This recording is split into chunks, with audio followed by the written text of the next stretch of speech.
Hi, Jochen. Good to see you. Hey, Jeremy. Can you hear me okay? Everything okay? Yep. Great. Um, yeah, I have a lot of things already on my mind, but how about we do our our typical check-in routine where we just start with how are you doing? Okay. Thank you very much. I've had a cold for the last week, so you can probably still hear it in my voice. And I've been very busy with with work. I've had extra work to do, so I've fought through the cold as I've gone through the work. And before that, leading into this has been a very busy period. So all through that time, I was looking forward to this call. So this is my first free day in a while, and I knew I had this call scheduled, and I was looking forward to it. So that's where I am. Coming off a very busy period with some illness, and looking forward to chatting to you. Um, How about you? yeah, like Whereabouts are you? hearing that, I would certainly make the request if at any point you just feel energy levels are whatever you let me know if and when you just say this is it for today. Okay, okay. I feel okay. I'm really on the back end of the cold now, and I've got some coffee here, so I should be okay. But I will Okay, let you know if I start flagging. Yeah. cool. Yeah, on my end, given the time difference, you have Friday morning. For me, it's Thursday evening. I'm looking forward tomorrow to last day at the office for the week. Um, and especially one of the transcripts of the series that I worked through over the last week or so. Um, yeah, there were a few things that in together with our call, our previous call, are beginning to create interesting like connections, and maybe we'll get to explore some of them. But before going there, I just want to again ask you, do you have any specific aspects around friendship topics, things, maybe even news about the situations that you were talking about last time that you feel are worth putting on the table? Uh, so my thoughts are I don't have anything more in general. In specifics, so for those three situations I was in, one hasn't advanced. That was the one that had been put on ice. That hasn't advanced. The one where I was really trying to keep up the friendship with the other person, the conversation stopped. And so that's been stopped for a few weeks now. What happened was, as I'd feared, I'd been found to be wanting in it at some point. So even though I'm still open to conversation, the other person made judgments about me, and possibly he feels that they were too strong even for him, and so he hasn't come back and spoken to me. And so I'm just waiting, and I think I'll let that lie fallow for a while, and maybe we'll pick up the conversation later. But yes, that conversation resulted in judgment on one part. So I thought, okay, all right, we'll leave that until maybe there is reconsideration. There's another opportunity. The third one is happiest, where we're reconnecting, and the volume and the how could you say, the integrity and the sharing in the conversation is returning to what it was. So that's good. Hmm. I think that one just needed some time, and we're returning to where we were. So I'm very happy about that. Yeah. That sounds So wonderful. one no movement, one deterioration, and one improvement. So not so bad, not so bad. The important thing for me is that in each of them, I'm showing integrity, and I'm willing to have the conversation, but not on any terms. They have to be conversations of respect. And as we said in the previous conversation, they have to be ones where the other person sees me as I am and not just whatever they're projecting. And for two of those conversations, I don't think we're there yet. So a little bit more time, a little bit more work needs to be done. So yeah. And the last thing that you brought up already goes maybe directly, if not directly, very close to the heart of the matter, which is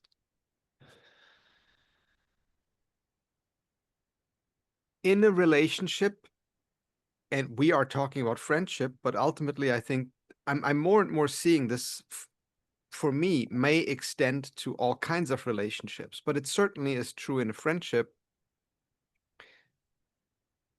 Someone approaches me and I can tell from the way that they approach me that the way that they see me is different from how I see myself.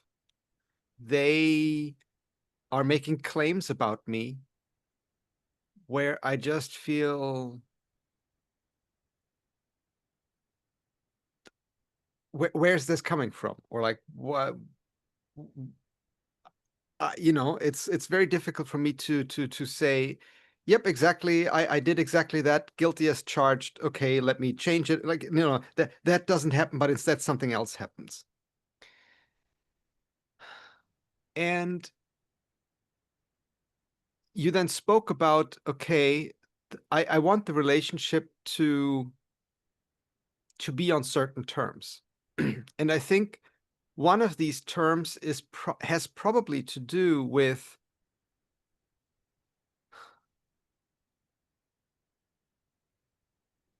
not and I want to try this out with you because I am still very much thinking this through, so I don't have the solution. That would be nice. The very childish parts of me, they say something like, "Oh, I want to be seen like I am," which it sounds right, it sounds correct, but I have to immediately say, how do I know that my self-perception of me is actually correct? Because maybe I am an asshole. Maybe I'm a criminal. Maybe I'm all kinds of things that I don't want to recognize, and the other person is actually telling me the truth, and I just don't see them. But at the same time, I don't want to just accept what the other person says either. And so I'm really struggling with some kind of principled way, because if I go to either extreme, whatever the other person says has to be true, and so I just have to accept when they call me, you're irresponsible, or you're too open-minded, or whatever they may say, some label, they slap that on and then say, okay, then I'm obviously too open-minded, so let me close my mind again. That doesn't seem to work, certainly not in a friendship. But I think the opposite also doesn't seem like a recipe for success, let's call it. Mm, mm. Maybe for a recipe for no one will ever tell me who or what I am, and so like, but that to me might sound like an extreme version of integrity, where I have so much integrity that nothing can ever change me or like touch me or something. And at least friendship for me is, no, I want to be touched, and I even want to be changed, but I don't want to be changed. And now we come to the terms part. So what are the terms? And it's still something that I'm trying to work through to come to an understanding where I really feel this is something that I can bring into the conversation with the other person as, how about this? How about these terms? Where I am willing to listen to what you say, but not under the terms that everything you say is correct. And so what are these terms exactly? So I'm just like trying to see if you have any ideas. Yeah, yeah. The first thing that comes to mind, and it's somewhat tangential, but maybe it can be a starting point for conversation, is there's a famous Rudyard Kipling poem called If. If you can keep your head on while all those around you are losing theirs and blaming it on you. And I think the next line is, if you can trust yourself when all men doubt you, but make allowance for their doubting too. So in that situation, someone's making a judgment about you, and you feel that it's wrong. Okay, you feel, yeah, that's not me. Someone's doubting me when I know that I'm not wrong, or I've got the right perception here and they're misperceiving or something. But maybe there's something in what they're saying. I make an allowance for their doubt. Okay, so well, what is it that causes the doubt to arise in them? What causes the judgment to arise in them? Maybe I'm doing something wrong anyway. Let me think about what they're doing. So you maintain that when this sort of thing happens, you maintain that trust in yourself that no, I've thought about this. I've done a lot of work on myself. I've meditated. I'm at X number of years of age. I'm not a child anymore. I've become comfortable with myself. I feel confident that I know who I am. But at the same time, I'm not confident that I know everything about myself. And I certainly can't see myself through other person's eyes. So I'll listen to their doubt and I'll see what it means about me. And maybe I can learn something and change something from that. So it's as though there's an anchor for you in your knowledge of yourself, whatever it is, small, limited, grand, deep. But there's an anchor there in your understanding of yourself.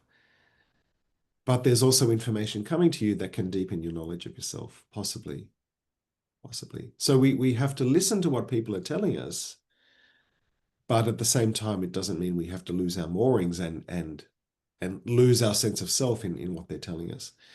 That's what arose for me in what you were saying. I just heard that line from Kipling. Um, and I don't know if that's what you mean by terms. I don't know if that answered your question about well, terms. and maybe because at the moment I have this kind of perpetual chip on my shoulder to go to go as extreme as I dare. Let Right. me go one step further because everything you said so far makes makes a lot makes almost perfect sense to me.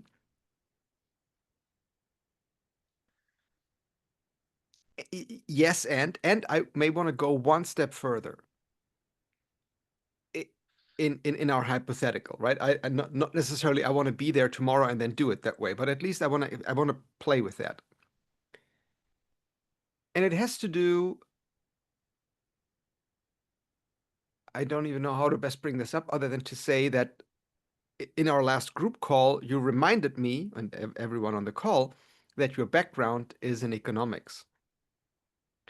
And that in economics, people just accept nothing has a true, I mean, things may have a true value, but nothing has a true price. The price is found through supply and demand. Is there's two sides coming together and they meet each other somewhere when they can agree on the price.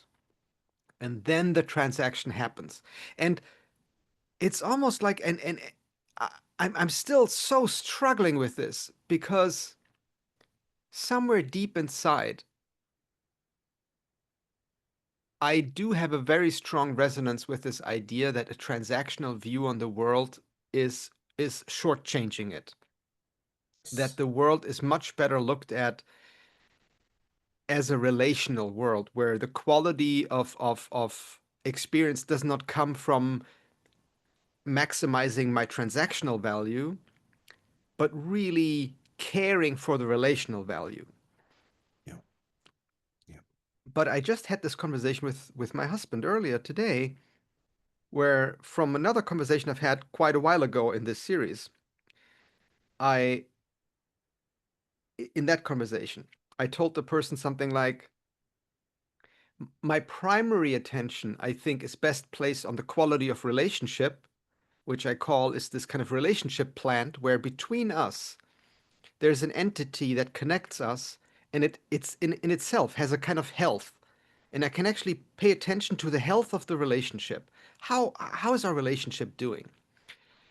But part of the health of the relationship is that the transactions are balanced. Not every transaction in and of itself, right? There can be a transaction where even multiple transaction in a row where I provide more value to the other person and again, but it's not sustainable if it stays that way. That is not sustainable. Yeah. And the more that I accept that as a premise, the more it makes sense to me to at least consider to apply certain fundamental principles that economics describes. I wouldn't even say discovered, because they seem to me very similar to physical principles of charge and capacitors and batteries, and how much charge you can put somewhere, and then you have voltage, you have a tension there, and something wants to come out, right? So all of these things seem to be related. But that in a situation where someone comes to me and, for instance, says, what you did was wrong, you did something that harmed me, and now I want to get some compensation. And I feel initially, no, I haven't done anything wrong. What are you talking about? I just went about my day as per usual, and I didn't like I at no point in the last 24 hours did I do anything that, in my understanding of how the world works, would have meant I did something wrong. And whatever harm you may have experienced is your stupidity, or whatever. It's like Yeah, it's on yeah, you.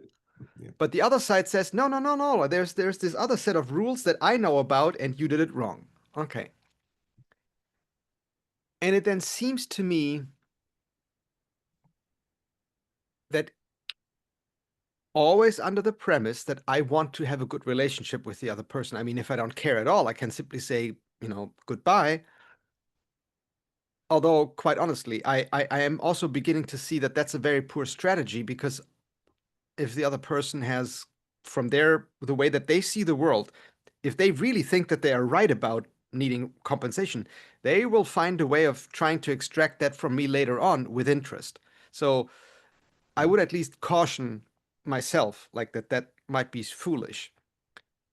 But to allow for the possibility that there is no truth about whether or not I did it right or wrong, because from my understanding of how the world works, I didn't do anything wrong.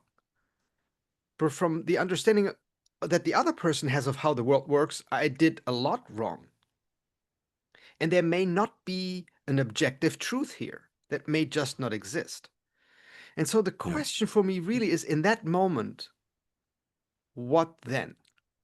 Especially if the other person is someone where I care about them, they care about me, we both care about our relationship, and yet we run into the situation where, from their perspective, right? So, and first of all, I just want to get like your feedback on my stupid hypothetical. No, no, that's all right. That's quite all right. I'm happy to. It's not stupid at all. What you're dealing with, and this is something I learned from my father, actually, because in my childhood, had a very contentious, argumentative relationship with my mother. It was a very difficult relationship. There was lots of love there and lots of caring, of course, but very possibly two different personalities. Very difficult. And sometimes it would get so bad, I'd go to my father and say, "Look, what is going on? Why does this happen?" I was only a young boy, in my teens and even before my teens. And something I didn't understand at the time, possibly because of my personality. I'm one of these INTP type, rational type people, And he said, "Look, there's relationships are about feelings. It's not about logic. And you might think you didn't do anything wrong. Your mother thinks you did something terrible, and she's gone crazy at you, that sort of thing. But there's no point arguing about it. Or you can argue, but there's a feeling here. There's feelings on both sides, and the feelings have to be addressed. And so when I hear your hypothetical, I remember that and I think, well, regardless of something was done right or wrong, it might have been, it's fine in your value set, it's wrong in the other person's value set. Okay, that's okay. But what has happened is this person has uh, the charge of the relationship, as you said, in the physical sense, the charge has changed from maybe a positive one to a negative one, or whatever language the physicists use. And it's very important for the relationship that that be addressed and brought back to the positive, not positive charge, but the positive relationship that it once was.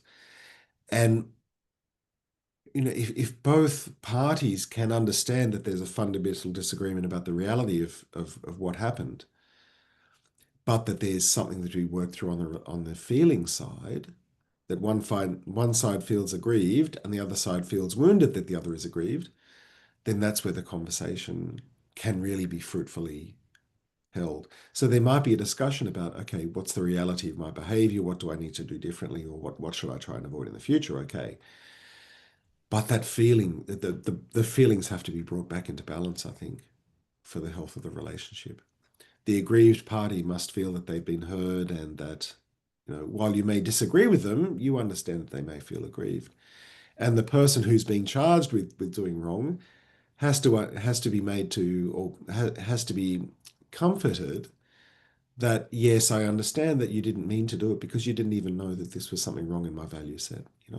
So there's a conversation there about feelings, I think, that has to be held, so that the relationship can return to health. Does that come near to where? It certainly is an important, so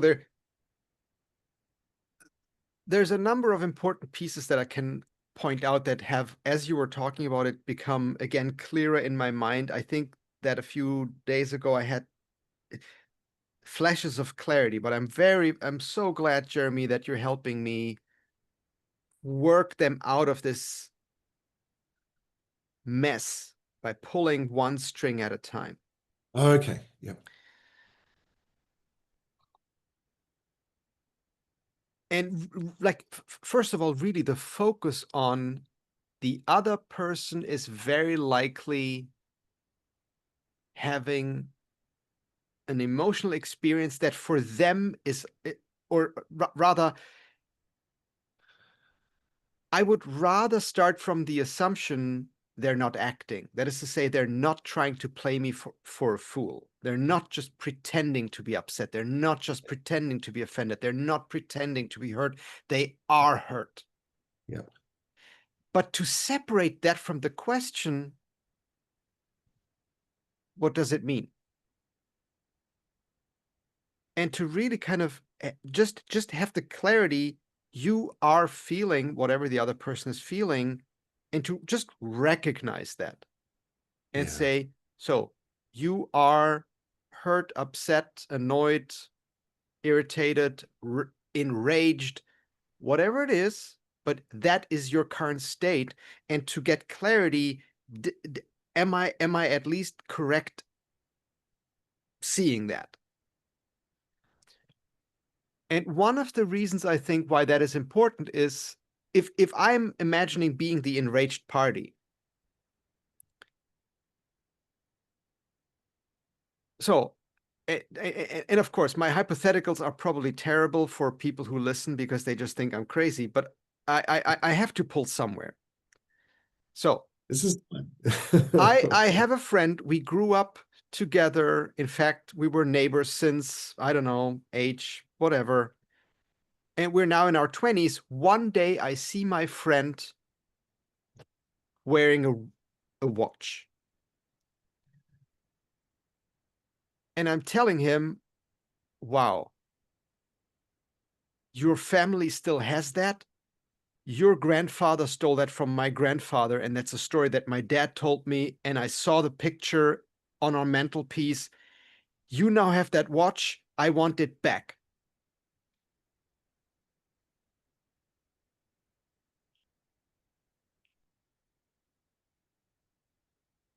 If, right, if no matter which position I take in that dialogue, it's just like it's almost an impossible to resolve thing, because like if the other person says, oh, if you claim this watch is yours, here it is. Not a good idea. It's just not a good idea to respond that way, I think. And similarly to say, oh, but my father gave it to me for my birthday, so fuck off. It's also not a good idea, right? So clearly there's a claim about some harm that has occurred, where the person seems to have a benefit from the harm that occurred, and I'm now wanting something. And if then the other person can at least say, oh, wow, uh, you're really pissed at me right now, and just start there. And my hunch is that if I can get that recognition that the other person just doesn't block me, but actually opens the door and says, like, oh, there is charge there for you. You have a charge. Something opened a channel of energy in your experience, and the thing is coming out like a fire hose.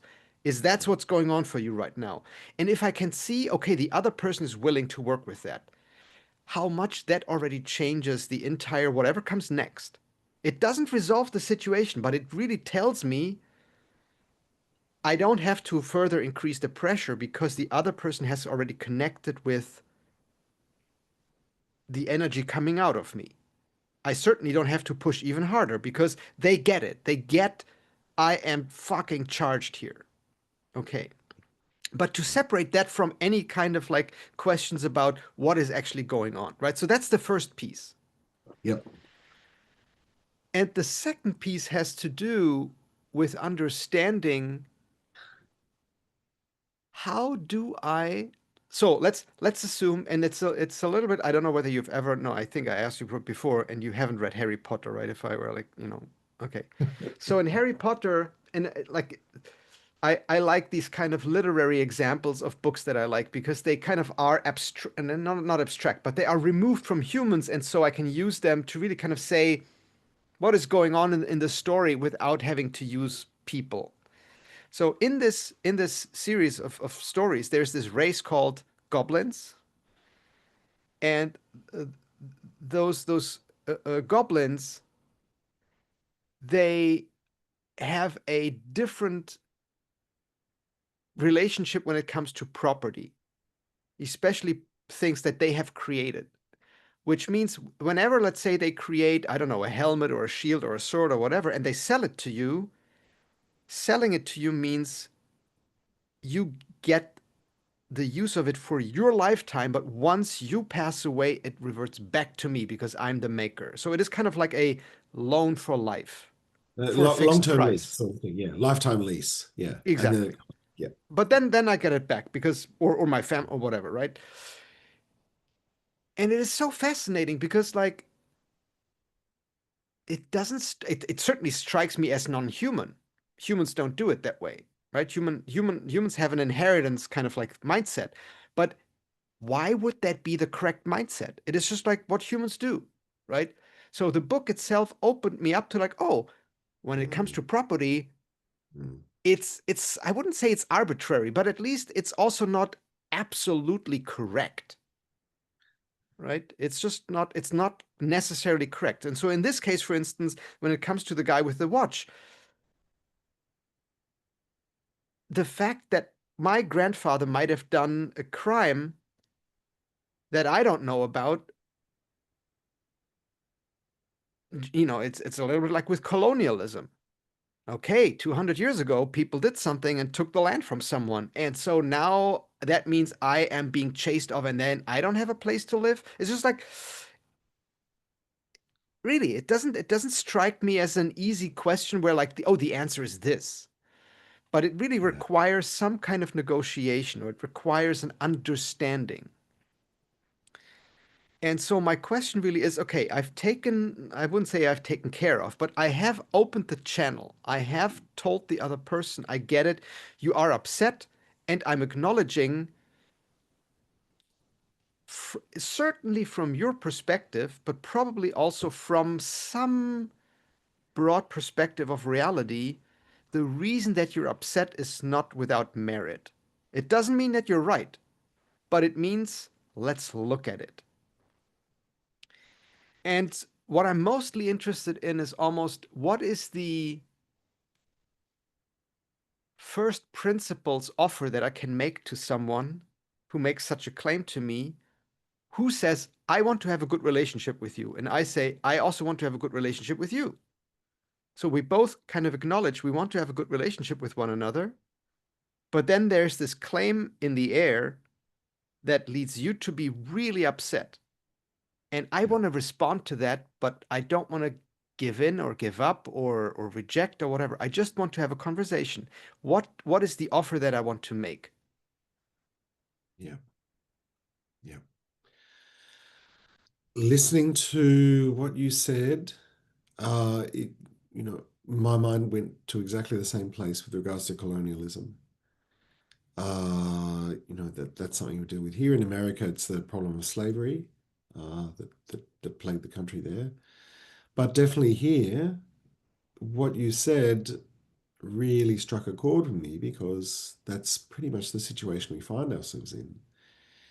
The we're not so European anymore. We're not 99% European like we used to be 30, 40 years ago, but we're still a European country in the bottom of Asia. And our relationship with our Aboriginal people, our Indigenous people, who have said now that in politics they found their voice over the last 40, 50 years, they found their voice. And they said, you took the land from us. Your ancestors took the land from us.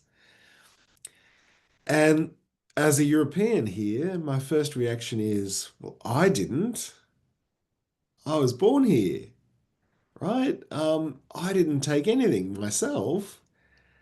Uh, so I'm very sorry that this happened, but hang on, I didn't ask for this. I just turned up.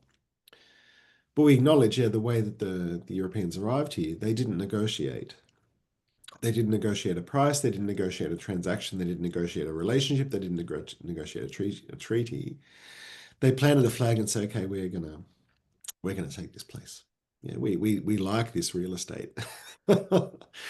And they said, look, we're going to incorporate you into our Commonwealth or into our colony, as it was at the time. And it's our law. It's not going to be your law. It's our law that rules. But you're going to be equal under the law. That's pretty much what they said to the Aboriginal people. But there was no negotiation. It was here's the deal.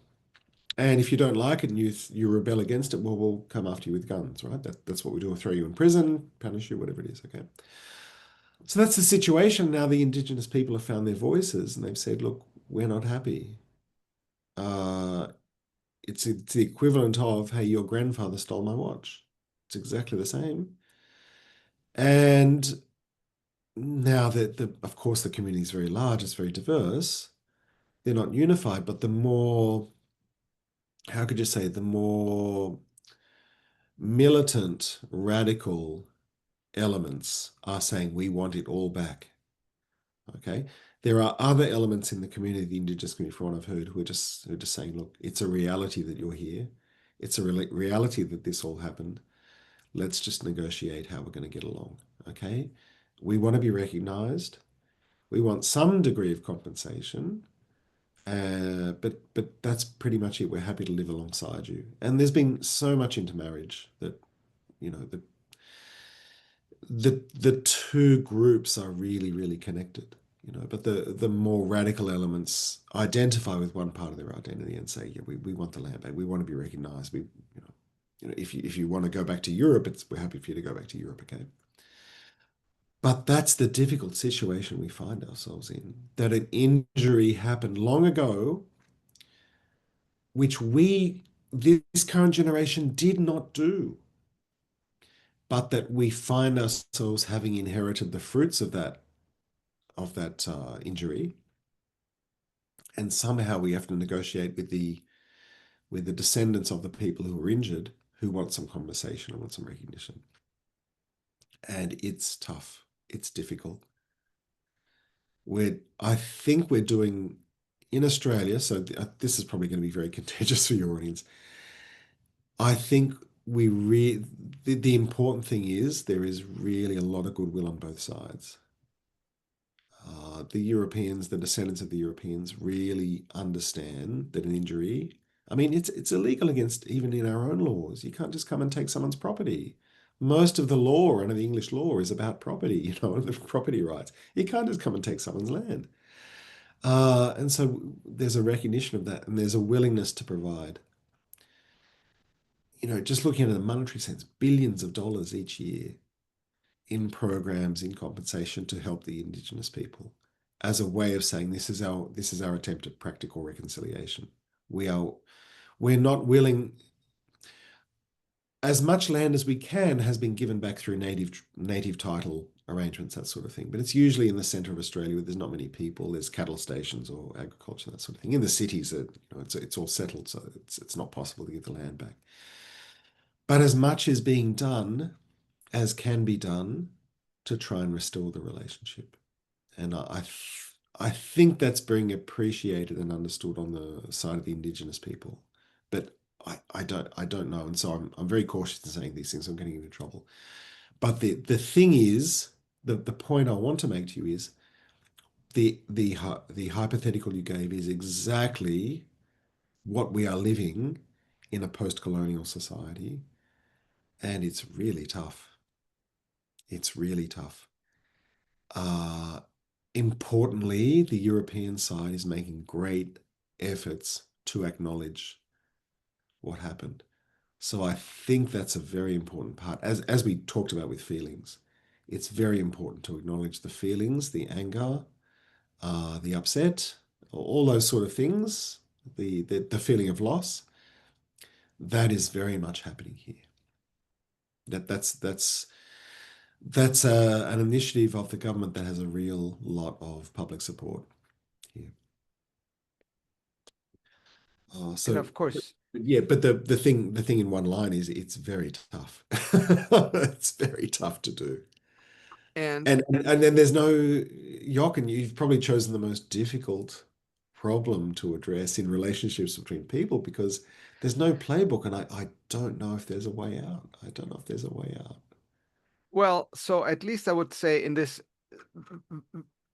the example that you used for the same kind of predicament, there's this additional complication from my perspective at least, that institutions have become involved. Yeah. Where because when you said, oh, the government has done,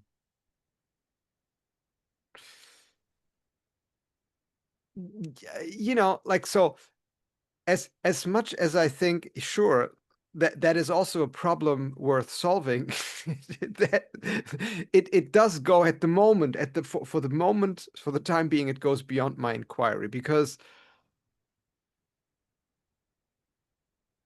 I don't even, it's that is something, again, maybe if I ever do another series of conversations, I call it government matters, or institutional matters, or like whatever, because I am not entirely sure how, as an individual, I can ever have the same kind of living relationship with an institution that I can have with another person, or even with like a group of specific individuals. Yeah. Yeah. And part of the reason is almost that is almost precisely maybe the difficulty that also people run into, where they think of their identity as an institution. And so let me unpack this for a second. When you said, okay, you were born, and sure, your ancestors took the land of the ancestors of the people who are now alive. So it's our mutual, or like respective ancestors did something to one another. Okay. And the funny thing is that, at least when it comes to conflicts between people, I imagine it might really be much more useful if people could think of their past self, the person that they were 2 days ago, as their ancestor, where they clearly recognize a lineage. There's a clear Yes. relationship, because I am benefiting from the decisions that I made 2 days ago, and I'm also suffering the consequences of the decisions I made 2 days ago, but I'm not the same person that I was 2 days ago. And if you think I am the person that I was 2 days ago, you're not having a relationship with the living me. You're having a relationship with who you think I was 2 days ago. And as long as you're having a relationship with that guy, Of course, we cannot come to an understanding because you think I'm the murdering asshole I was 2 days ago, and you're treating me that way. And so the problem that I have with an institution is that almost by nature of what an institution is, every institution is conservative in the sense that it is supposed to stay the same. Otherwise, it wouldn't be an institution. So, Yeah. like the institution of the university or money or marriage or whatever you think of an institution, it has its value precisely because what it was yesterday, it is today, and it will be tomorrow. If I cannot trust its fixedness, I cannot use it as an institution. But that's also why I can't have a living relationship with it because it doesn't change. And so obviously I'm talking in so binaries here, and none of it is true, right? But I'm trying to make a difference between a living being and something that is it that makes a claim of stability. No institution is perfectly stable, right? Marriage has changed over the centuries, and money has changed over the centuries, and universities have changed over the centuries, but they're not as malleable as individuals are. Where from one day to the next, I can just decide, oh, and I don't have to get a consensus with people. I can just decide that. Yesterday I was a murderer, and today I go to Canossa and like everyone, please forgive me. I have changed. An institution can't do that. People have to do it for the institution, People have to do it, right? yes. And that's why it is really much more complicated. Whereas I think between two individuals, there's at least a path where I can signal to the other person, okay, you're making claims of me related to a past version of me, or maybe my ancestors, but at least something that happened in my past that I am still related to. I am still very, very much related to something that happened in my past that you are upset about. Mm, Okay. mm. First of all, that sucks. And I can just recognize the fact that you have these feelings about me, the living me, the flesh and blood thing that can respond to that in the here and now. But those feelings are related to something that is in my past and in your past, and you are really fucking upset about that. That sucks. You have a charge and you wish you could hit me with a hammer and be done with it. Cain and Abel, let me murder the guy, and then I'm happier because like I have this thing going on in my chest. Okay, let's just say I recognize that. And for us to get out of there, and for you to feel that we have a relationship worth having going forward. And given that, however you believe the world works, I still want to point out to you, I would love to, for you to at least consider that I may see things differently. But tell me how you think the world works and what, from your perspective, you now want of me for you to feel that the charge is at the very least lessened, if not balanced. So, what is it that you want? That that for me sounds like a first step, where I allow the other person to just put on the table not just a claim about my past, but almost like a demand or a request for my current present behavior. I want this of you. Give me my watch back. Yeah, And it yeah, becomes almost, and that's why I brought in economics. It becomes a bid, not so much as like here's $20 for the watch, but like a bit of like, if you do this, then I think I will feel better about our relationship, something like that. yeah, And to take it as a as an opening salvo in a negotiation. yeah. And again, I'm just like, because I'm just playing this too. I have no clue what I'm talking about really, but like I'm just trying to think and be No, like, how does that sound? I think you're exactly right. I think you're exactly right. And I don't even think this has to be a conscious behavior. I think that just arises in the conversation. I'm not happy with you. I'm not happy with what happened. I want that back. I want compensation. I want the watch. I want the land back. I want it, whatever it is. I think that just arises naturally in people. that if they feel an injury or deprived of something, they make a claim to say, I want to become equal. So just on that point, very interestingly, one of the ways that the Japanese people say, I'm sorry or excuse me to other Japanese people when, they step on their toe on the train or they push them or something is the word sumimasen. Sumimasen. Now, in Japanese, the suffix en or sen means not. So the word for understand is wakarimasu. The word for I don't understand is wakarimasen. Okay. So sumimasen always struck me as a strange word. I didn't know what it meant. I just knew it was used as an apology. And I thought, but that's a negative form of the word. I wonder why they're saying a negative form of the word rather than an apology. I am something. They're saying instead, I am not. And eventually I worked out that the word, when they say that, they're essentially saying to the other person in a direct translation, I am not equal, we are not equal. I have done something to you and we are no longer equal. Almost acknowledging that you can do something to me to bring us back to being equal. So it seems that you just using that concept, there's almost a tally keeping in relationships between people of, well, I gave that to you, but where's my thing that you've got to give to me so we can be equal? You took that from me, or your grandfather took that from me. Now I want you to give it back so we can be equal. There's there's some sort of, I suppose the behavioral economists would call it mental accounting, or some sort of reckoning, scorekeeping going on where if there's any divergence from what a person believes is what they're entitled to or equality with the other person, they want to come and get it.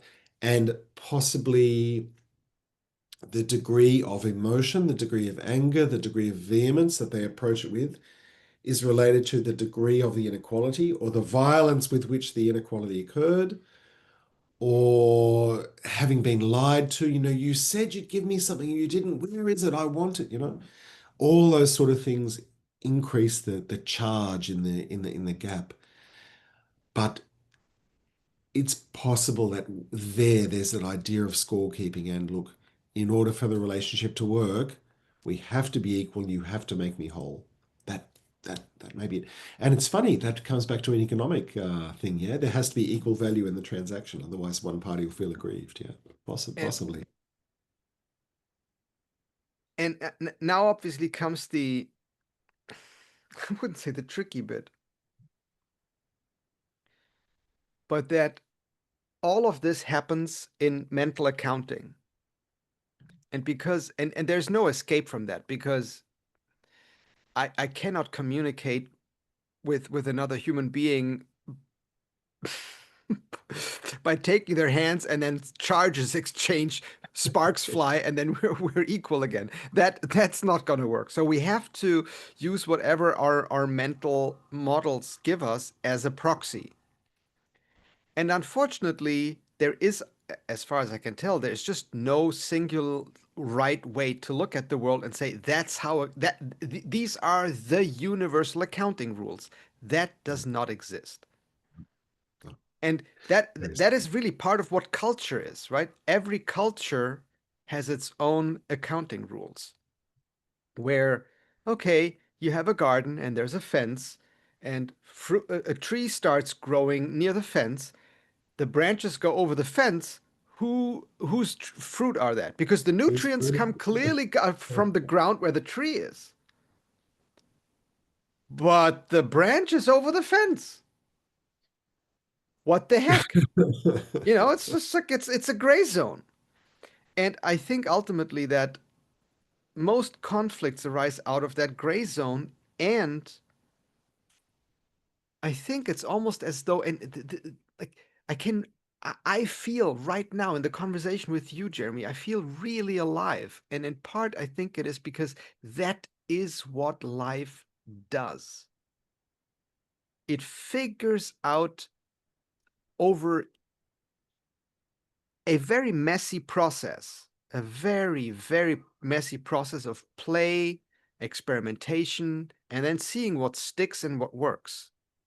It figures out, oh, what is the way of accounting between me and some other thing outside of me that could be alive, or it could be just like something going on. It's a process, whatever. But what is a way in which I can continue and the other thing can continue and we can have a relationship where it works? And every piece of life has a kind of experience that suggests to itself as a subjective experience, oh, this is how I believe it should be. And every other piece of life has its own experience. No, this is how I think it should be. Yeah. And I think the worst bit is to believe that you have it right, right? And so when you started with the Rudyard Kipling poem, how fucking important it is to first start with the way that I feel is the way that I feel is the way that I feel, and I can't get out of my feeling, so there is something to that feeling. And if I were to give it up, I'm no longer alive, because then I don't have anything. I have to rely on something as at least first order realness. And whatever the feeling comes out of is, because I'm using my mind, is an approximation of things that other people with their minds, they may see it differently. Motherfucker, what a kind of shit show. Absolutely. And then let's now, because I think the watch with the grandfather or the land with the Aborigines, it's just like it's orders of magnitude too large. But let's say your mind is too open. Okay. What is like, let me at least ask you, dear friend, what, like, okay, too open on a scale from 1 to 100, how open do you think my mind is? And how open do you think a mind should be? Out of curiosity, at least. So my mind is, let's say, 80 out of 100, because there's probably cranks that are still much further out there. And you might have an opinion that a mind should be between 30 and 40. That's like pretty optimal calibration.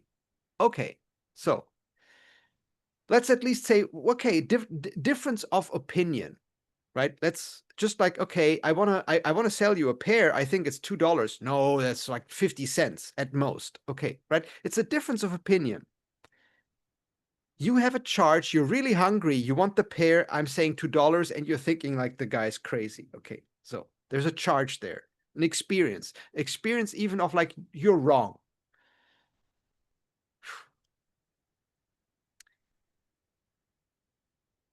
What is then the process that I can invite the other person to, that we can go down together again?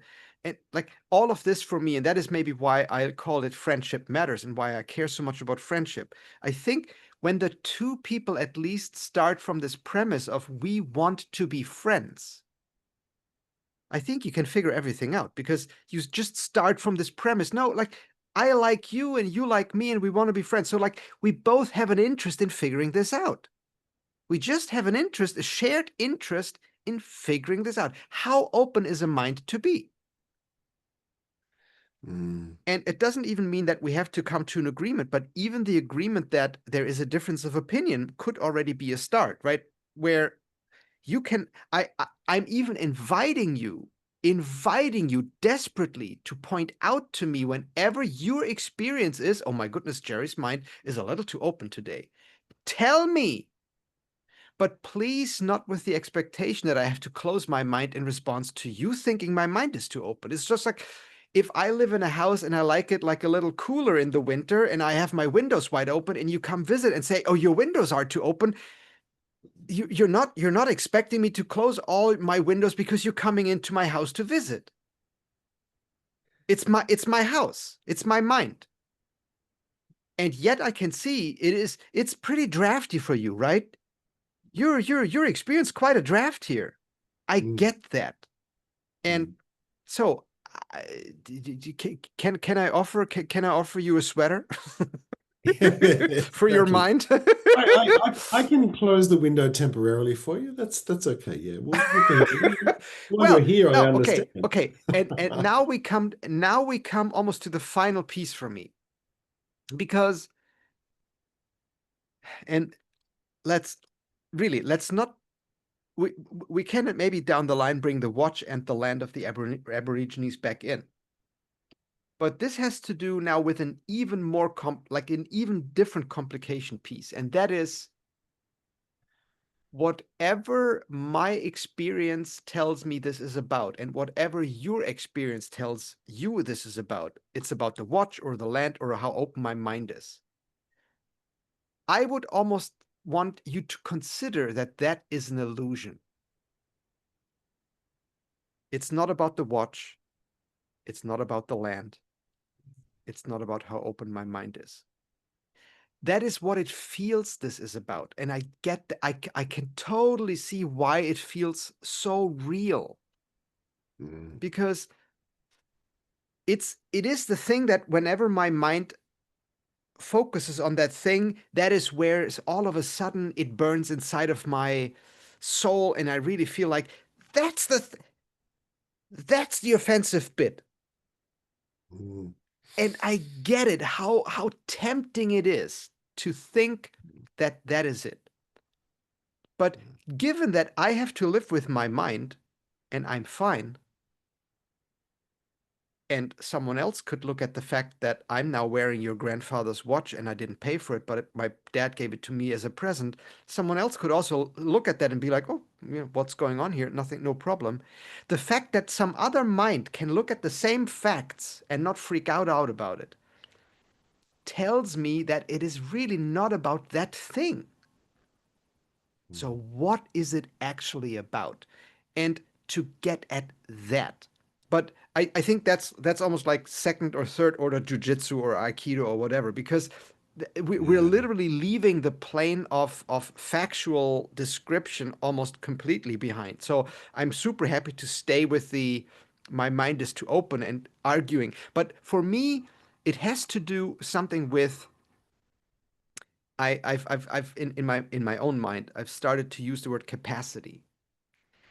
And it's a little bit like this. So in another conversation with a friend, I used the following image, or two images. One is if I have a best friend, and it's a minimally altered image just to make it work in this context. I have a best friend, and we have gone bouldering for like years. And at some point, I have an accident, a motorcycle accident, nothing to do with bouldering, but like I have an accident, and I really feel like my bouldering days are over. And if then my friend comes to me and says, not so much your mind is too open, but like your back is too shitty, if you don't want to go bouldering with me anymore, then we can't be friends. There I would say it is really like my capacity is just like it's like unless you give me a new back or like whatever, it's just like I like this it's no longer doable. Whereas like for instance, you know, with my partner, we're always happy, get up at the same time in the morning. And at some point, my husband says, "Oh, I want to sleep longer, an hour or two on the weekends." And I was like, "We're wasting time. We could already be going out to a museum or like brunch or whatever." And he says, "I want to be in bed until 3 p.m." That conversation is different, right? Because there's just not an argument, or at least the argument seems to be somewhat different. That like where he says like, "Oh, if I don't get my beauty sleep, my health will be ruined." Right? So there is a genuine argument to be had about the reality of the facts. And but how difficult it is even for me to even like suss out where is the line and what is the nature of the line, and do I need to care about the nature of the line, and would it be better to forget about the facts altogether and just go directly, like it really is complicated, right? Because there's so many targets that I could have the conversation about what is it that you want, and what am I willing to give, and how do we actually know that we have solved it in a way where we both feel good about it, other than literally, and maybe that's the answer, to just let's forget about the facts, and let's forget about what we think is right. Let's just try it. Let's Yeah. just try it out and see if we're both happier. And maybe that's the answer. And to just like no longer, because I I have recognized my mind is a pretty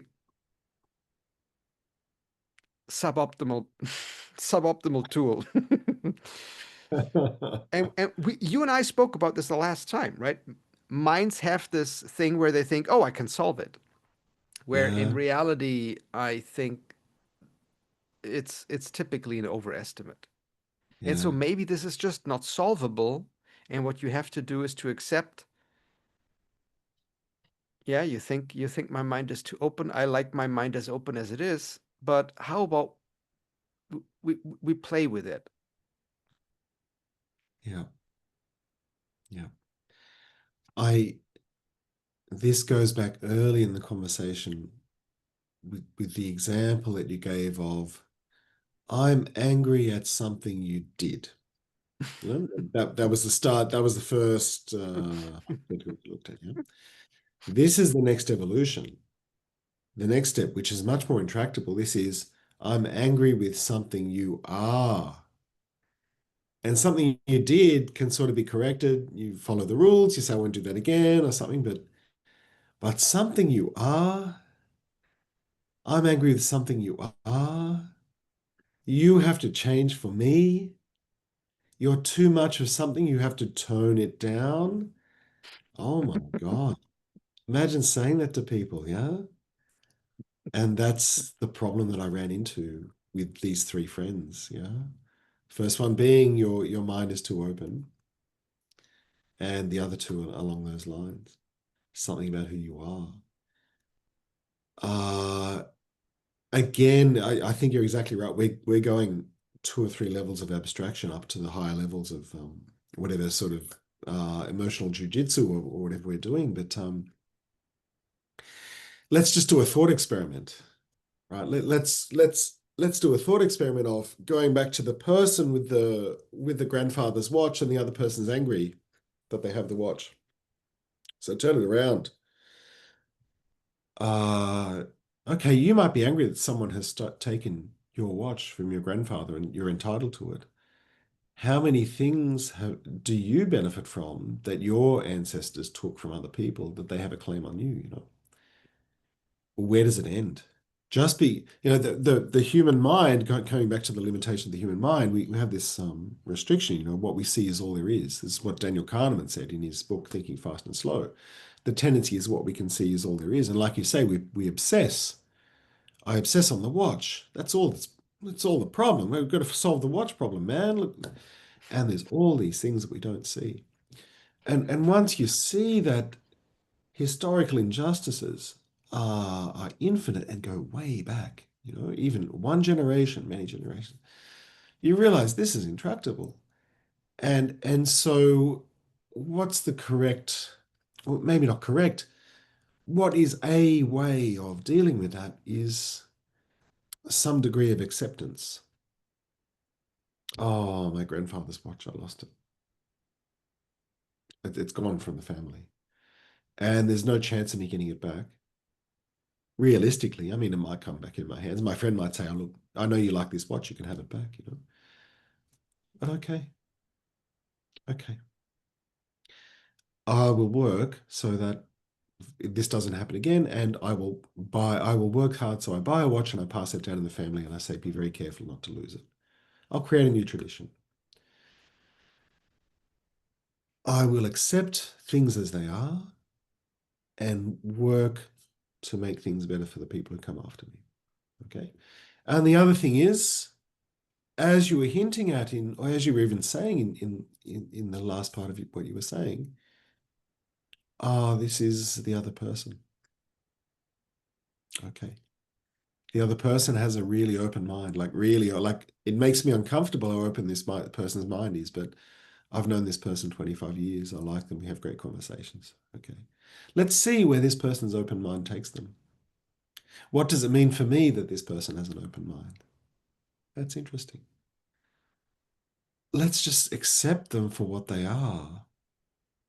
Providing, okay, the basic limit, I've got to say, we're not talking about criminals and that sort of thing. There, we call the police and say, hey, look, this person's been stealing, assaulting other people, that sort of thing. But within the limits of personality, ordinary personality, law-abiding personalities, let's just leave this person on their own course of evolution to run their own race. And we have had a friendship with this person, and the friendship transcends the small changes in their personality that happen here. We have so much in common. We have a shared past. We have so much of shared conversation. Even now, I want to keep that going, and I want to see the path that this person goes down as they evolve. I don't want to hold on to my idea in my head of what this person is. And when there's a discrepancy between what this person's becoming and what they used to be, I say, hey, you have to go back to what you were because I like that. No, just let them evolve. Let them evolve. Yeah. So with my other friend who recently stopped talking to me, I wasn't doing the work. I wasn't following the program. I wasn't meeting his standards for his solution for the world. And I was trying to tell him, look, I hear what you're saying. I think your plans are really great. Your method is fantastic, but I've got this different idea. And I'm trying to tell you how they can work together, but your method is necessary, but it's not sufficient for me. I need more. And I couldn't get that message across. I wasn't meeting the model of what he wanted me to be or what he thought I should be. And the whole thing crashed. So maybe, Can I ask a question? just Okay. yeah, okay. Yep. But I was No, just going to go. say the final thing I was going to say was that maybe the solution is an acceptance of what is and a trust that we can let go and let the person evolve as they are and let the situation evolve as it is and get back to me occasionally. Let's have a conversation about how it's going. And we maintain the friendship that way. I don't believe I've ever done this with someone. But at least occurred to me again this kind of like little funny chip on my shoulder whispered in my ear and said, why not try that? Which is, if I imagine, for instance, someone comes to me and says, like, hey, you're wearing my grandfather's watch, give it back to me. And I think, first of all, I just think, why not? Yeah. Why not? Yeah. Okay, here's the watch. And I think, okay, I'm taking it off and I'm thinking, I'm just thinking that. And as I'm thinking that, something comes up in me and it might sound like,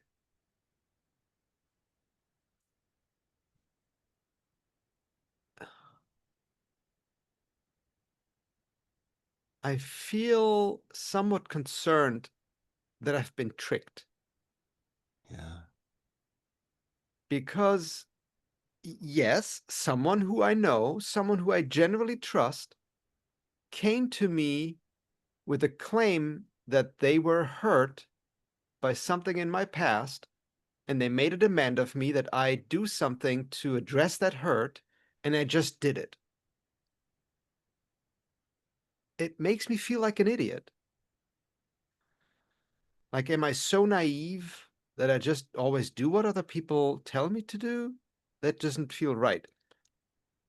And so once I have come to that, then the chip on my shoulder, whispers in my ear, hey, you, go to your friend and tell him, here's the reason why that's hard for me. Yeah. Yeah. And so you answer that. Because if I now give you back the watch, then tomorrow I'll come to you and say, that's my watch. That is to say, it's not my watch, but like now I have now you owe me something, which is like I feel like an idiot, and that's on you. And what is your response to those charges? Because at least it's almost like in this negotiation and coming back to economics, if so the other person wants the watch. Okay, here's the watch.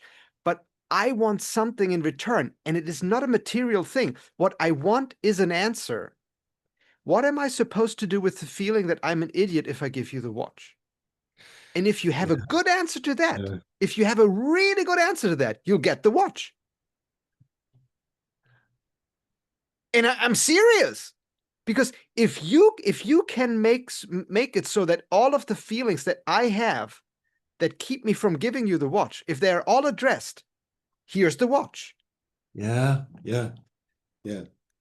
And so if Yeah. someone comes to you and says like, "Oh, Jeremy, your mind is too open," and you say like, "Okay, I'll close my mind for you, but it makes me feel like shit."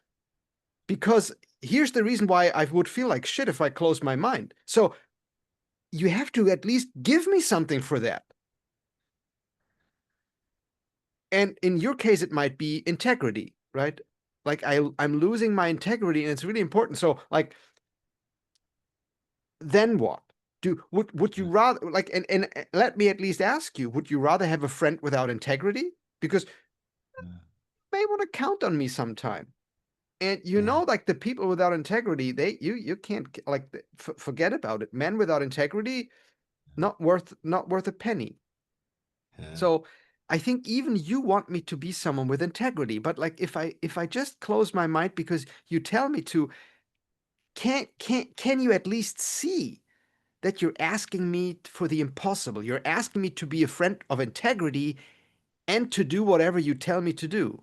Those two things don't go together. So answer me that.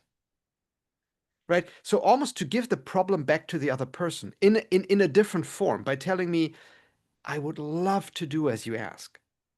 Because I can see this means so much to you. The watch is Mm. like, if you had that watch back, it seems to me, especially given the charge in your voice, like you would be in heaven if you got this watch back. Mm. But let me at least also check that out. I mean, would you be in heaven?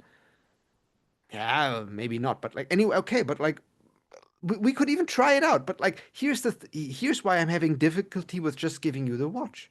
Here's my difficulty with just closing my mind because you asked me to. Because Yeah. then I'm a doormat. Yeah. Exactly. And you Exactly. have to at least answer my conundrum of like, I don't want to be a doormat. So you give me an answer to that. Yeah. Right? Yeah. Because I think pointing out to the other person, at least hopefully they can understand that. I mean, coming back to capacity, right? Some people may really like, and I've met people who have incredible difficulty with even basic perspective taking. So just just as I would say, dogs can be a human's best friend, but please do not expect them to understand you.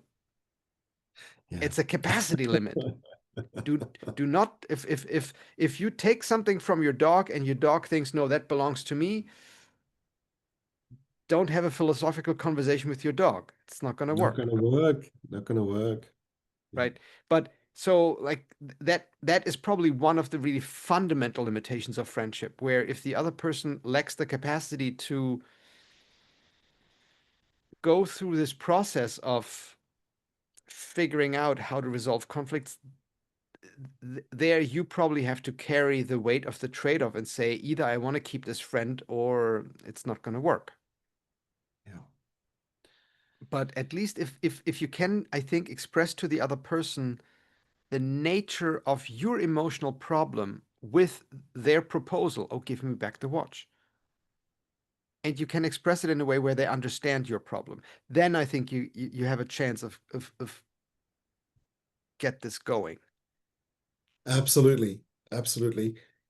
And just exactly on that point, it's so relevant.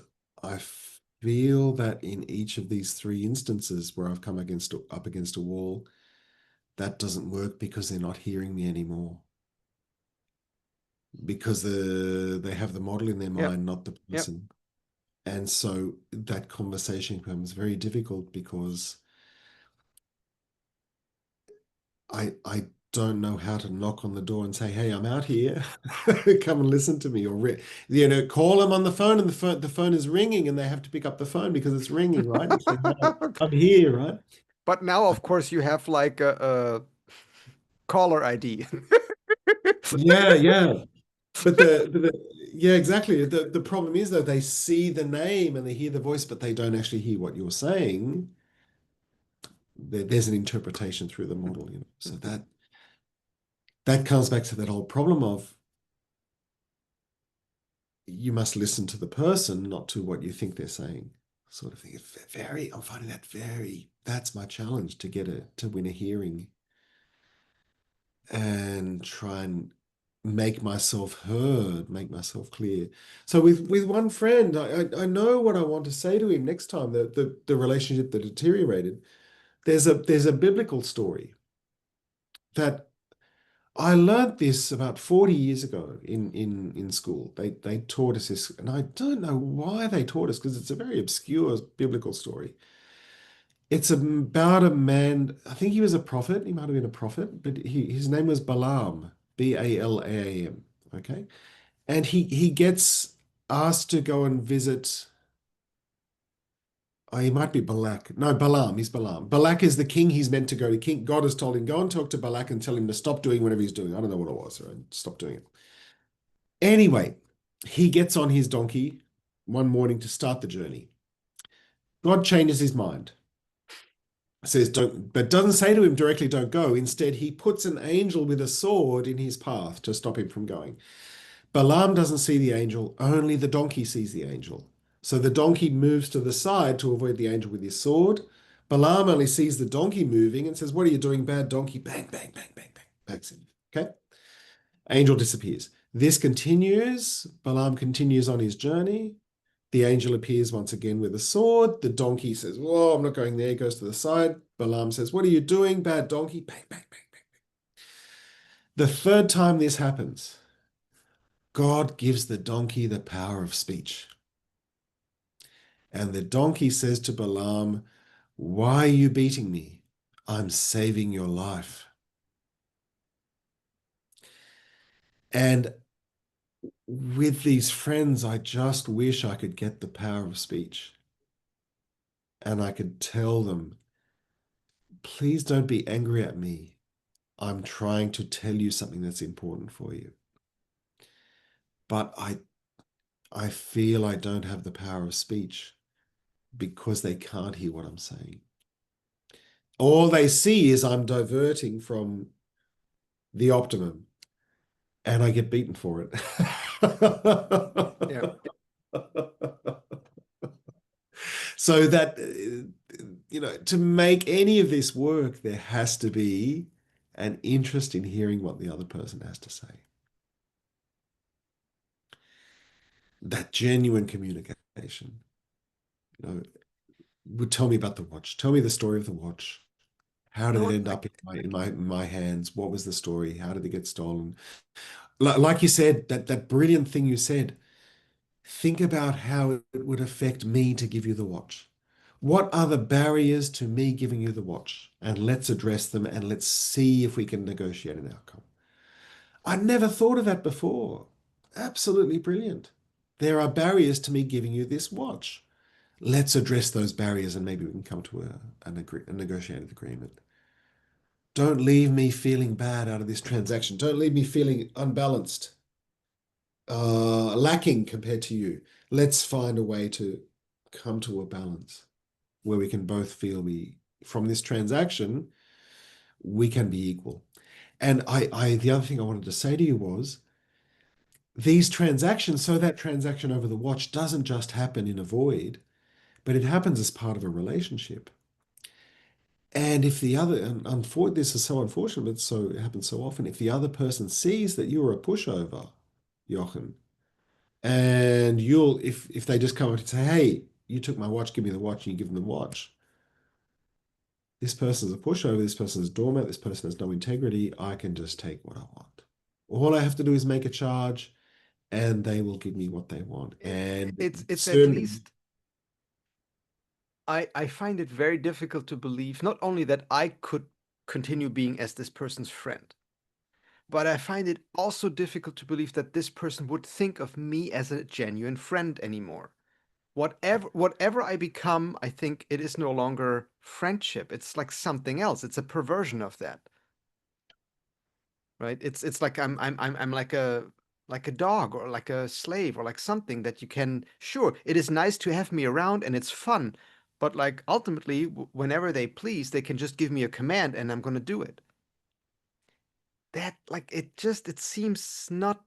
It doesn't fit how I feel about the word friend. It doesn't like, and it's so difficult for me to and maybe other people don't have a problem with that. They would say, "Oh, that's a great friend." Whenever I say who, like jump, they jump. It's like Yeah. Yeah. it's it's an interesting way of thinking about friends, but it's just it doesn't fit how I feel about the word friend. Absolutely. Absolutely. And in that sense, even a dog is a better friend because a dog has a mind of its own, precisely because you can't really like, you sure you can train it with carrots and sticks with like punishment and rewards, but like even there's a limit, right? There's at some point there's this autonomy thing going on where, no, there's still a mind of its own. Mm, Um, mm. but as you were talking about the biblical story, I just want to share another image came up for me where that I shared with a couple people now as the extreme version of what I'm after, which is the image goes something like this. And I don't think I've mentioned this to you before. Otherwise, stop me. I go into a bar, like a beer bar. Sorry for the stupid beginning. And there's there's like 12 guys in the bar and they're having a fight. And they're really kind of like, there's already some broken glass on the floor and some broken chairs and whatever, and every once in a while another chair comes flying, but mostly they're like beating each other up. The way that I'm looking at it, it looks pretty gruesome, but what do I know, right? So I already say it's an interpretation. I go into a bar, I open the door, a fight is going on, and I'm like, that doesn't look healthy to me. Okay. As I step into the bar because I really wanted to go in, one of the guys punched pretty tough in the face, and then comes like, stumbling toward me, and I catch the guy at the arm, help him up, and he looks at me bleary eyed because he's gotten a beating already. He looks at me a little weird, and then I bow down and whisper something in his ear, and I can't. I wish I knew what I'm saying, but like I'm saying something. And the guy pulls back, looks me in the eye, is like, it's like thinking. And then he goes back to his friends, but like he doesn't really join the fight. But instead, what happens is one of the other guys is shoved in his direction and he catches that guy and is like still thinking a little bit, but then whispers in that guy's ear. And what happens over the next few minutes, the fighting stops and they all look at each other, still a little, like, what even happened? And then at some point, a few minutes into that weird scene, one of them turns to me and is like, "Hey, you, shall we all grab a beer together?" And we all walk up to the bar and I order a round of beers and we have a beer together. That's the extreme version of what I'm after. And that's not the only ending, right? Because the other ending is I whisper something into the first guy's ear and he looks at me, but then gives me a wink. And I was like, okay, he wants to tell me something back. And so and then he whispers something into my ear and I'm like, oh, okay. And then I joined the fight. That's quite seriously, that's just as acceptable, all right? To be very clear, because I didn't get what they were doing. And I understand, oh, this is fun. Okay, then let's have fun together. I mean,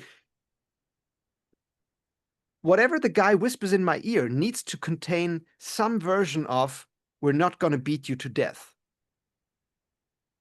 However bad this is going to get, you'll make it out of this bar alive. That needs to be part of it. And I need to trust that. But once I Yeah. trust that, I'm like, I'll leave here bruised and with a black eye and whatever, but it's going to be the night of my life. Let's have at it. Okay. But in any case, like what I'm after is some kind of process that creates out of this initial experience of like something is going on that really seems dangerous, foreign, disgusting, something that I want to keep as far away from me as possible. And out of that experience comes an approaching and then some kind of like an understanding where something changes in the configuration that allows me and these other elements to have an experience together where either no one beats anyone up or I'm just joining the fray and it's also fine, right? Yeah. And I think what I'm struggling with the most is to really get a sense of what would it be that I whisper into the first guy's ear. And I think it needs to be something that is a recognition of like, and like I've thought about this now for quite a while. And I think my first pass, or maybe not my first pass because I've thought about it for a while, but my current version goes something like, "Hey, you,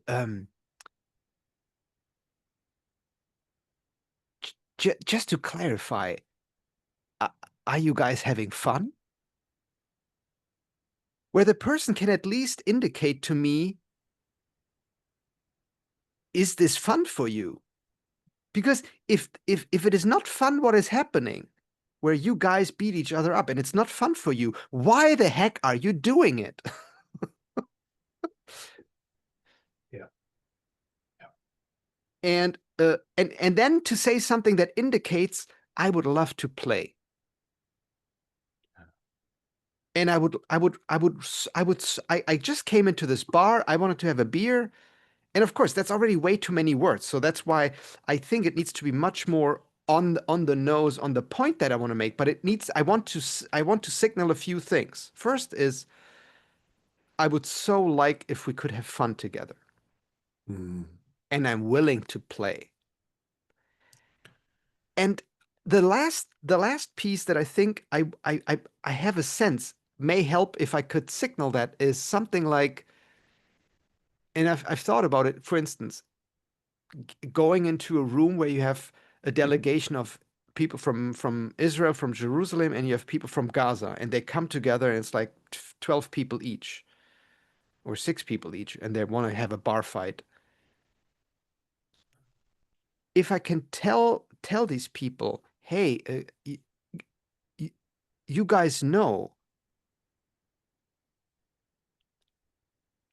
however you call this experience that you can have when you look into someone's eyes and you feel a connection, whatever you call that, you can call it God, or you can call it awe, or you can call it the grand unity of being, whatever you call that, that element is here right now. And it's having a good laugh. Because whether we're beating each other up or whether we're having a beer together, that element is always present and it's always available. If you want to feel that right now, you can. All you need to do is to sense into what would I have to do to have fun with this person. So if you're interested, let's do that. Yeah.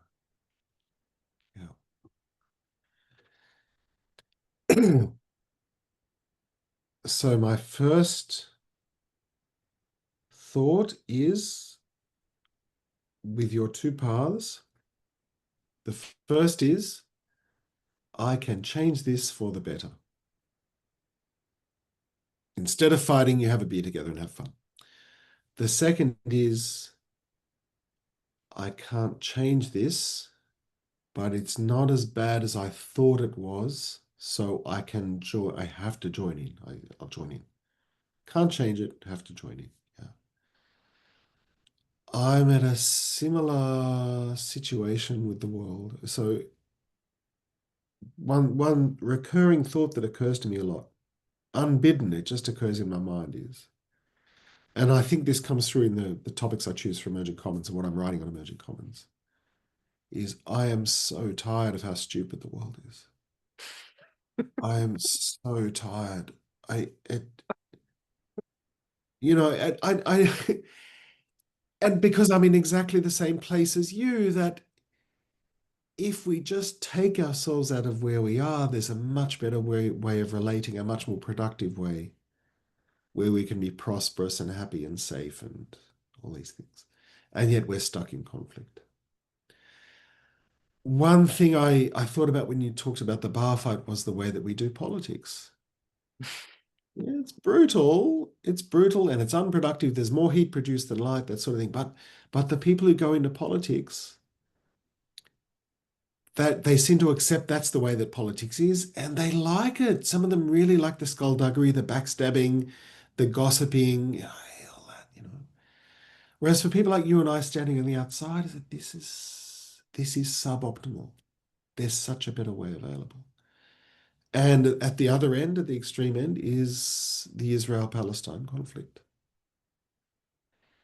And again, it's those, this is another thing I think about is what is the most persuasive argument in the world? So you think about for all the infinite number of arguments you can use to talk to a person, all the various combinations of words and letters and emotions and whatever you can put together, of all of them, one is the most persuasive. That will get the other person to see the world that you see it or see another perspective, change their mind, start behaving differently. And I think, what is the argument that in this situation would be most persuasive to get people to put down their guns and sit down together and have a cup of tea or have a beer, have a coffee? You know? I'm starting to think that because the last 15 years, it's all been about thinking about the mind and improving people's thinking. And that it's all been about, as you said, finding the words that you could whisper to someone that they could then whisper to another person. So we Yeah, all end up it's having a like drink together, right? That's been my life. That's essentially you this morning you've summed up my life for the last 15 years. And at the end of this process, I'm starting to despair that it's not possible because I started this in about 2010. We just had the financial crisis, yeah, but we were getting along, you know. 15 years later, we have Ukraine, we have Israel, Palestine, and we have not only those things have deteriorated, but we have the intensification of language, such as recently, I read recently, the German foreign minister said, yes, if we need to kill Russians, we'll kill Russians. And I'm thinking, why are we talking about this? Why aren't the words of the kind that we are always looking for accommodation with Russia? We are going to live in peace, and we are determined to find a peaceful solution. No, it's that if we have to kill Russians, we kill Russians. Israel, Palestine. Israel's just crunching down, and now they're bombing in Damascus, and they're calling for bombing on Iran. It's escalating. So I worry that it's all going the other way. So I'm starting to think that that combination of words that you whisper in the person's ear that they go to the bar and have a drink maybe doesn't exist. And the worry is that the words are going to come back to me to say, come and join us.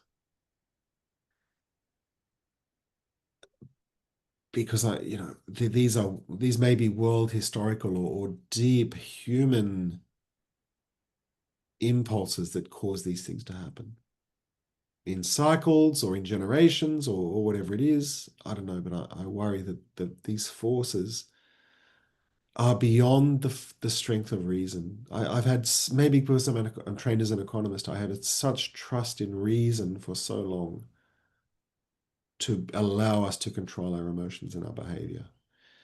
But I'm starting to think of that line in Hamlet where he says, but our virtue cannot so inoculate our stock that we shall relish of it. That no matter how reasonable we are, how virtuous we are, there's something about human nature that will cause us to regress back. So I think that dream you have is an incredibly descriptive dream of really where we are. And yeah, you and I are trying to find that combination of words. You like it's so symbolic. You don't know what it is you say to the person, and it's very short, but It it is. works. But we're searching for what those words are, Jochen. Yeah, we're searching for what those words are. And I, again, just like as if someone comes to me and said, you did this, and I think like initially, no, I don't. So I'm not, I, I cannot even say if my perception of the problem is correct, right? I don't know. All I can say that is my current experience. And so maybe part of why I'm having these conversations is even for people at some point to tell me, oh no, you're really mistaken about the bar scene, because what's actually going on is this other thing. I'm open to that. And but it certainly occurs to me again, just recognizing the limitations of the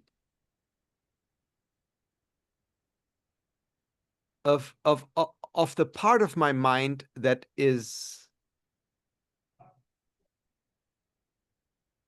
I use for problem solving, for okay, analysis, formulation of a plan, hypothetical testing, and then action. And then obviously, OODA loop, observation, and reapplication of the whole. But where at least it seems that by applying an algorithm of sorts, I could exert control. I could move the world in a direction of my choosing. And that seems to me almost like whenever I'm becoming aware now that, oh, that is what my mind is doing, I at least typically pause and I'm like,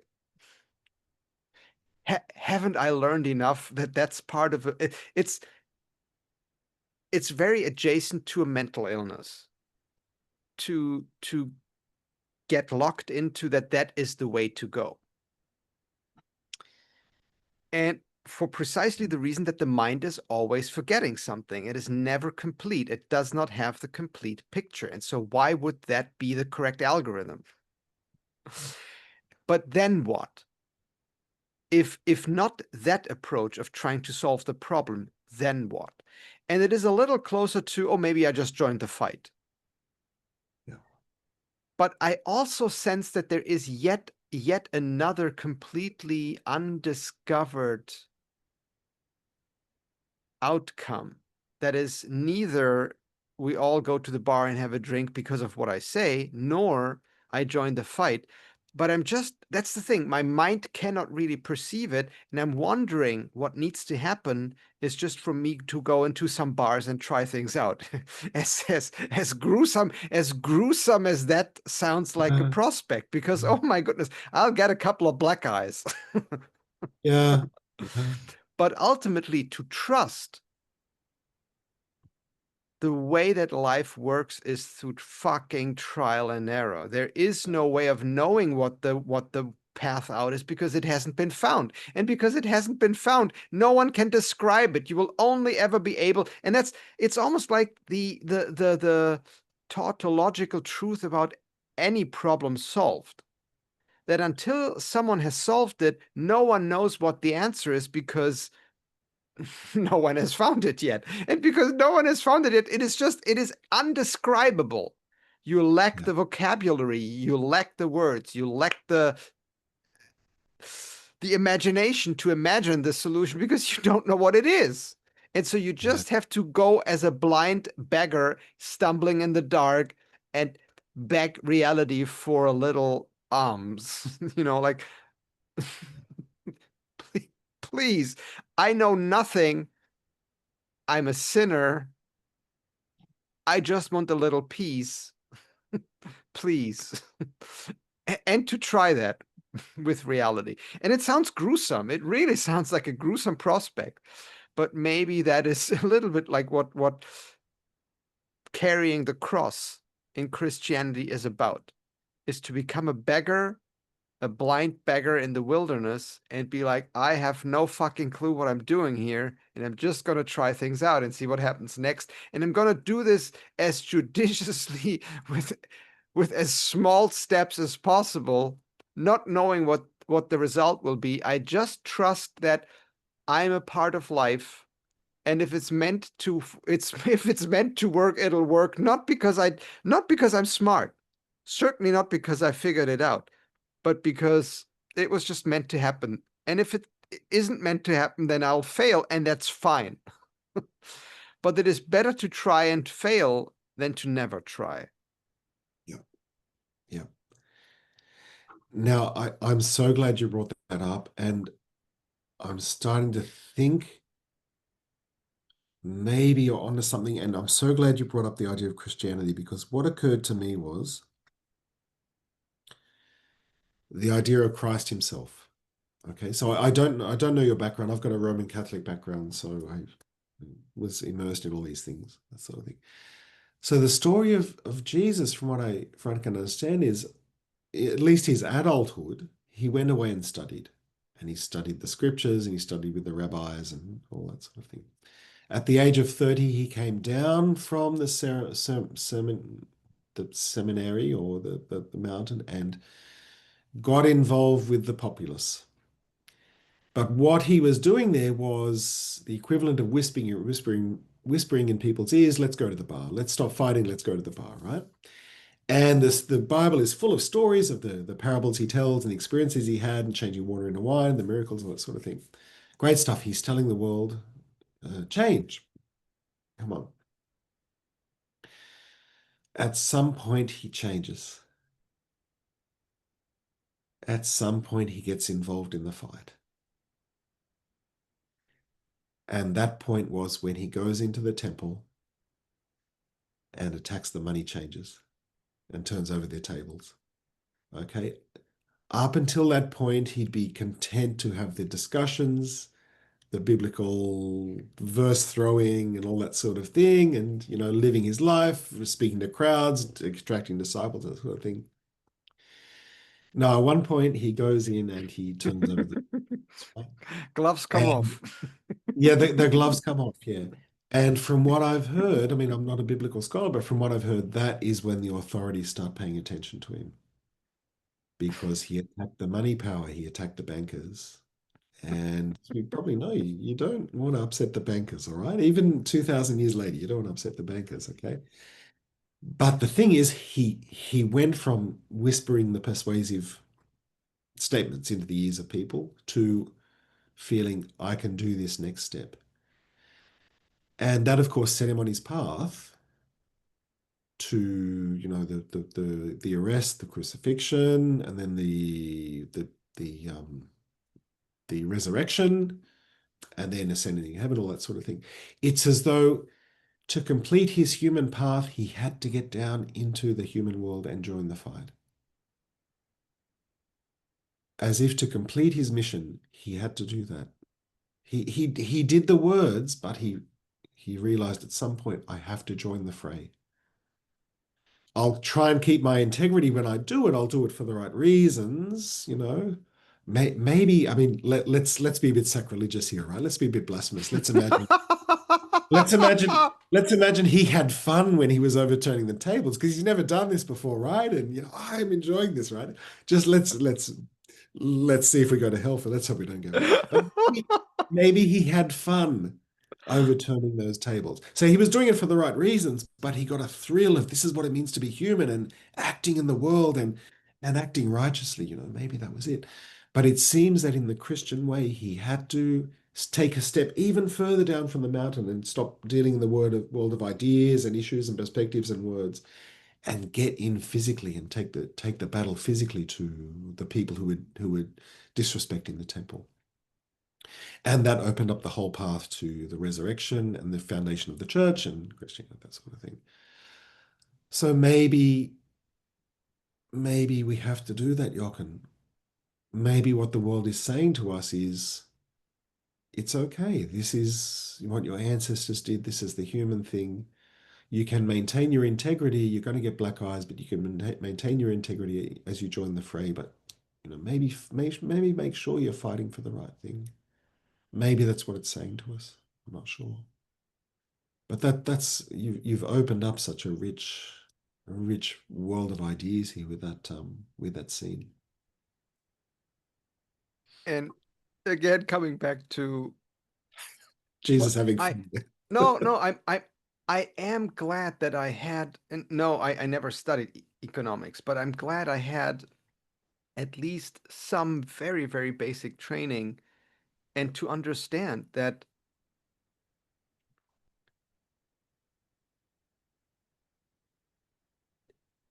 really one foundational, and it's really seems to be baked into reality at the lowest level that I can think of.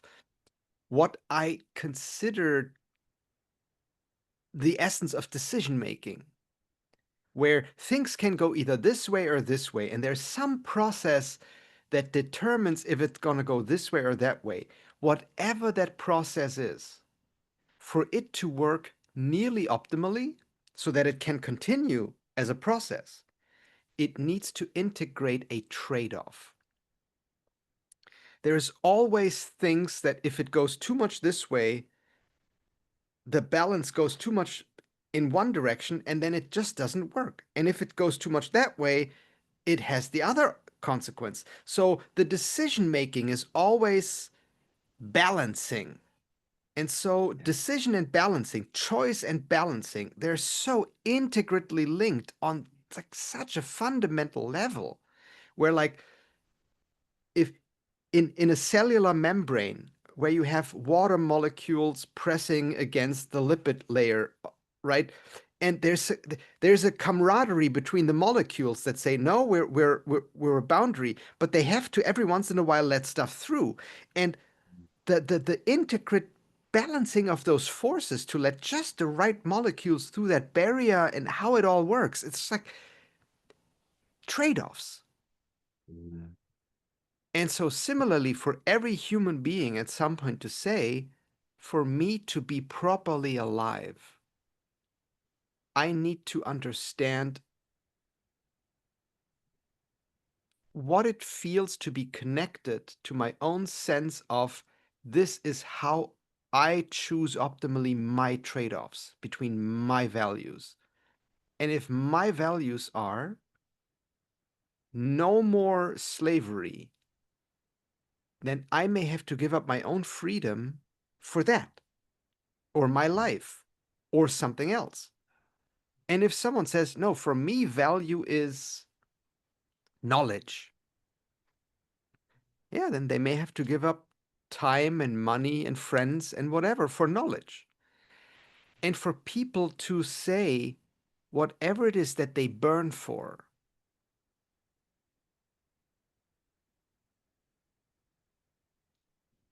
I, I have to somehow live with my values through and with my values. And for also when I look at other people to understand, yeah, they have a different experience of value.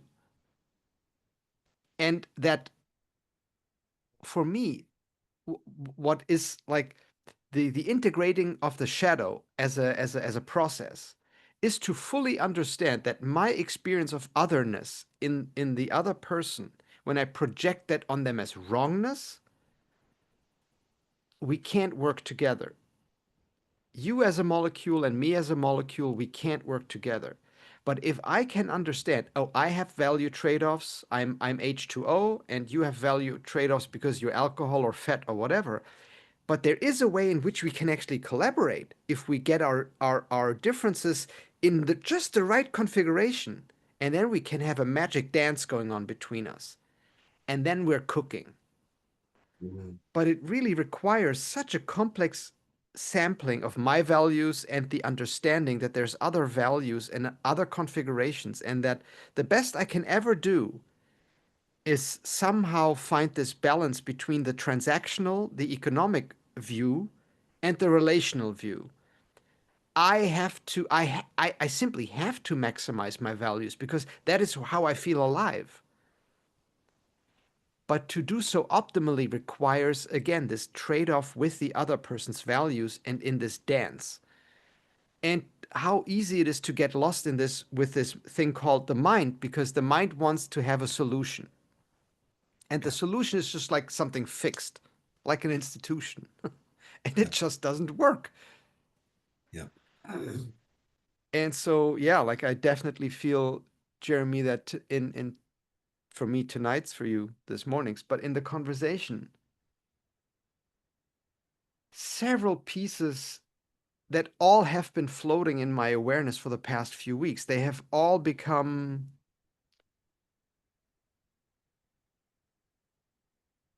more graspable, and I can more readily point them out and see their interrelation. So this has been a really, really helpful conversation for me. And again, not for the purpose of finding a solution, but maybe more for the purpose of being more able to dance with it, to really Yeah. kind of and to trust myself. If I now go into the bar, at least I won't be surprised by the flying fists. Yeah. Yeah. Exactly. Exactly. I I'm again astounded at where this conversation went. I expected this to be a short conversation. I'm just looking at the clock there. We're almost at the 2 hour mark again. I'm astounded. One thing I want to say before we wrap up is just on what you were saying about the mind and division and the difficult dance we have to do. It reminded me of something that our friend Mike Gaffney says. The mind divides, the heart unites. So even as we engage with life with our minds, there's that other dimension we must always think about. And the heart has a real way of speaking what it wants to the mind, not always in the same intelligible way, but definitely through the feelings of I desire, or I want to know more, I want to get closer, or I want more of this in my life, which are almost undeniable to the person when they're felt. It's what brings people together, despite all the divisions and the differences of values and all that sort of thing. That heart desire to want to reach out and to connect and work together like the molecules and say, yeah, we can do this together. And even at the level of values, Jochen, to say, okay, this is so important to me that I will put myself between the danger and my brother, or the danger and my sister, or the danger and my friend. I will put myself there and see if I can make things right. Not just for me, but for the other people behind me. Yeah, maybe that's a whole other conversation where the heart comes in. But as we found, we've dealt with a whole bunch of intractable problems here. But the thing is not finding a solution, as you say, it's finding a way to dance with them and think about them and move on with them in our minds as we make our way. Yeah. It's a great, great, great place for me to rest, is to leave the mind behind for a bit and focus on the heart. So Yeah. I'm so glad, Jeremy, that you kind of that we end on this note. Me Um, too. hmm, hmm, feels feels very good now. Thank you. Yeah. Have No, a thank you. wonderful Friday, and until Thank our next you. conversation, Jeremy. Thank you. Wishing you a pleasant evening and a happy Friday when it arrives. Yeah. I Thank you I so am much. I'm over the moon. This has been fantastic. Thank you so much. Okay. Bye bye.